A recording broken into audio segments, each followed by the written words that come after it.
Good morning, students. Let us start with a new chapter, chapter number 8, How do organisms reproduce? Before starting with the chapter, can you tell me what is reproduction? Right? Yes, anyone? Reproduction is a process, very good. Reproduction is a process in which an organism reproduces its own kind. It reproduces what? It gives rise to its offspring, okay, which will be of its own kind. That's reproduction. Now the question arises here, that is reproduction required? Just imagine, if there is no reproduction, there is no process called reproduction happening in the surrounding, what will happen? Can you tell me? Yes, very good. As you know, reproduction is not a life process, but it is essential for the survival of organisms, for continuity of life on this planet Earth. Okay, if reproduction is not there, what will happen? Nothing will happen. But it is very necessary here to continue that generation, to continue the generation of that particular species. Otherwise, that species will become extinct. We are able to see n number of animals around us. We are able to see, n number of human beings, ants, cockroaches, lizards. Why? We are able to notice them. Why? Because they are reproducing. That is why we are able to see them, right? We are able to notice them. They are reproducing and they are increasing their number.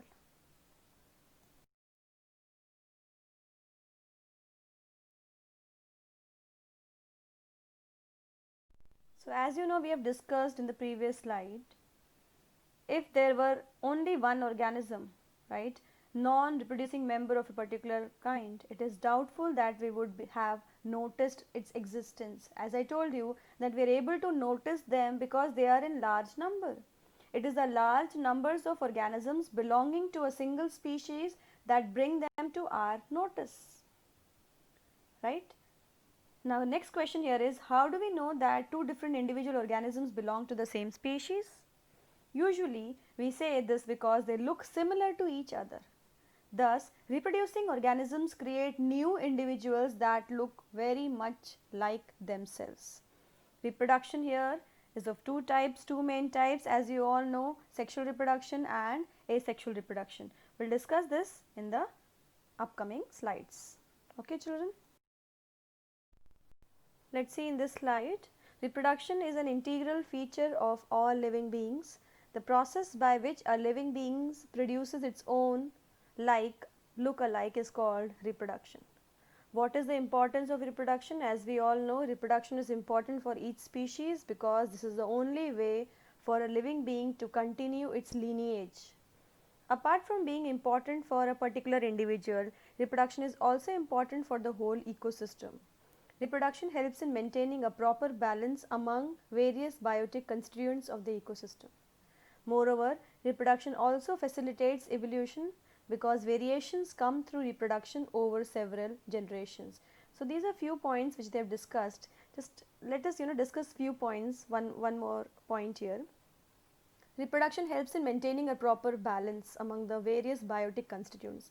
Now, as you all know, in the previous chapter only we have studied that if lion population, if lion becomes extinct, deer population will automatically increase, and if it increases here, it is going to eat more grass, so automatically producers will be less, so it will be totally imbalance. It's very important that the organisms keep on reproducing, and at the same time it is very important that the other organism eats it. They are maintaining a food chain, food web.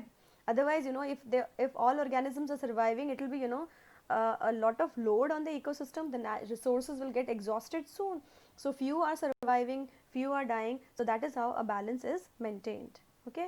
Now reproduction also facilitates evolution. Evolution here, as you know, in reproduction, variations do take place. Now regarding variations, we will study in the next slide. Okay, let's see one more definition of reproduction. Reproduction is the process by which living organisms produce new individuals of the same species. Reproduction is necessary for the survival and increase in the population of a species.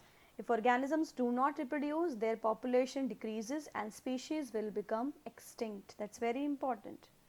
Now the next question arises here, do organisms create carbon copies of themselves? That is not possible. Okay.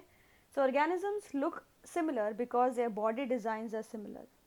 If body designs are to be similar, the blueprints for these designs should be similar. It is very important. Human beings here, if you see, they are having same blueprint, but at the same time they do not look alike.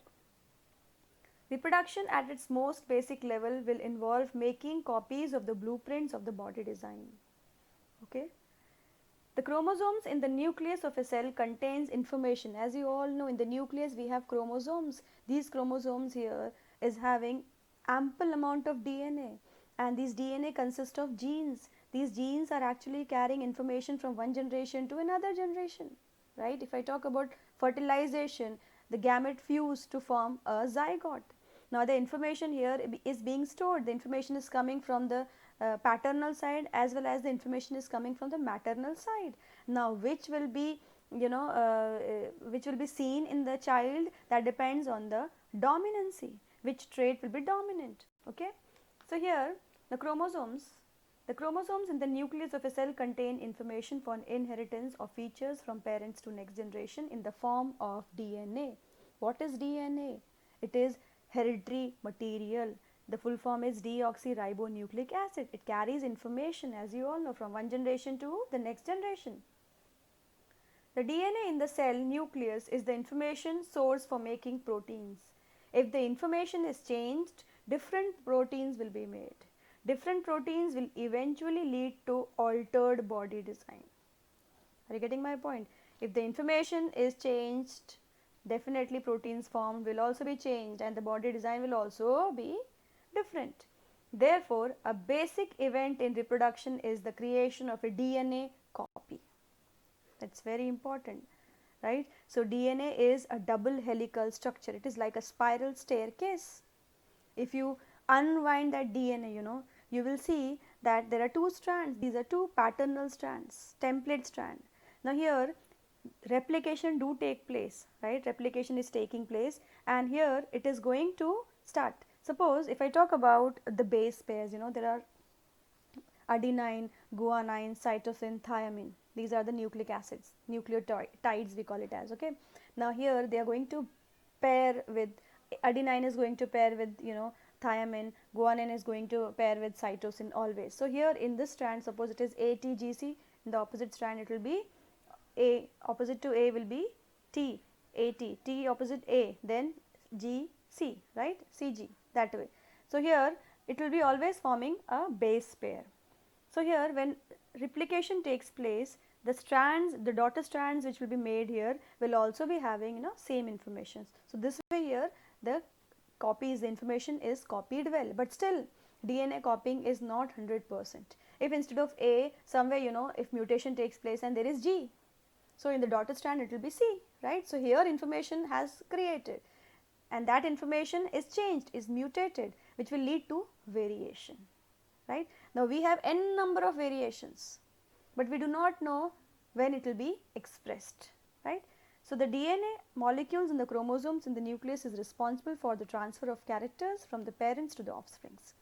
During reproduction, the reproductive cells produce two copies of the DNA which separate into two cells, as you have discussed in 9th standard.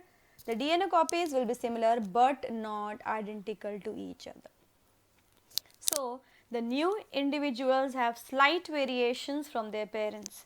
This is the basis for variations and evolution of new species, right? I will be giving you one example in the next topic. Now, let us talk about the next topic, the importance of variation. Just imagine, what will happen if there are no variations, if exactly, in sexual reproduction as well as asexual reproduction, if exact copies are being made. Can you tell me what will happen, right? Now, here if it is exact copy, just imagine if there are minor changes in the environment, all those copies will not be able to adjust to the new climatic changes, right? I will give you one simple example. Let us read from the textbook. Come to page number 128. Populations of organisms fill well defined places or niches. Niches means it is the environment in which an organism is living. Niche is the sum total of characters that determine the position of an organism in its ecosystem, right? using their ability to reproduce. The consistency of DNA copying during reproduction is important for the maintenance of body design features that allow the organism to use that particular niche. Reproduction is linked to the stability of population of species that we have discussed. Now just imagine here, suppose a bacterial colony is living, and that bacteria, suppose 100 in number. Now they are able to survive, 100 bacteria, suppose they are living in a colony, and they are able to survive in a temperature range of 45 to 55 degrees Celsius, suppose. Now due to global warming, just imagine the temperature rises to 60 degrees Celsius. What will happen? See, majority of the bacteria will not be able to adjust to the high temperature. Out of 100 bacteria, 80 bacteria will die because they were not able to adjust. Whereas 20 bacteria will be able to adjust to the new change in temperature because they were having variations, they were having changes which were providing them heat resistance. So variations are very important, not for A, B, C organism, it is very important for the species. Are you getting my point? Just imagine if those 20 bacteria also die, the bacterial colony here will vanish in that particular area, right? So if this happens to n number of places, we will not be having bacteria in our kingdom, right? So here niches can change because of reasons beyond the control of the organism. Temperatures on earth can go up or down, water levels can vary, or there could be meteorite hits. To think of a few examples. If a population of reproducing organisms were suited to a particular niche, and if the niche were drastically altered, the population could be wiped out, right? But if some variations are there in few individuals of these populations, there would be some chance for them to survive. Have you understood? The same example here they have explained in the rest of the part of the topic. DNA copying during reproduction is important for maintaining the body designs of different organisms to survive in the existing environment. But the environment is constantly changing due to changes in temperature, climate, water levels, etc. If organisms cannot adjust themselves to the changes in the environment, then their species will become extinct. If there are variations in some individuals of a species, they may be able to survive the changes in the environment.